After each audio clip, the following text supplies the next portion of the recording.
Durban Network sisehadingi la sikhona eduze kwami ufele emntwini ekuyena umuntu ngala enzansi kohadingi noma eSouth Coast omile mfowethu asikubingelele wakithi niyaphila wena nababukeli nabathandi bakho mfowethu siyaphila senzani la namhlanje namhlanje sine ikhalazo eziningi njengomphakathi kulezo khalazo into ebisisukumise kakhulu umuntu wangaphandle ubophe umuntu wase South Africa mase kuye enkantolo lo wangaphandle akaveli kodwa lo wase South Africa ugcine ekhipha ibail ka 3000 iyona into esenze sasukuma le nanokunyeka okuningi ukuthi cha bese sicela ukuthi sekwanele kuba futhi bangaphandle akwazi ukuthi izwe linyakaza lokho bese thina nje South Coast sihlale phansi kumemeza South Coast yonke ke bonke abafowethu abangizayo ne-Eastern Cape ne-Western Cape bafowethu asisukumeni singahlali phe kwethenda namhlanje ngizwa kuthiwa kunama memorandum enizowahambisa ahanjiswa kuphi azohanjiswa endaweni eziningi yokuqala Home Affairs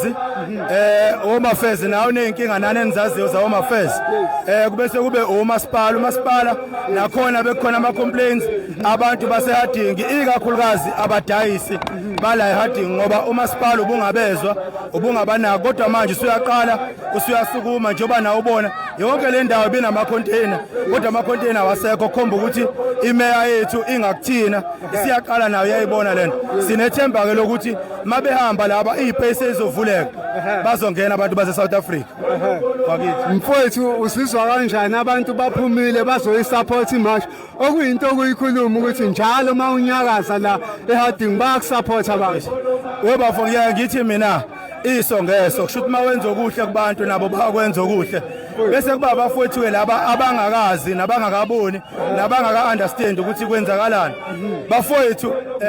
sisonke la akekho olwisana nani akekho futhi umuntu olwa nani nozolwa nani ikakhulukazi laba base South Africa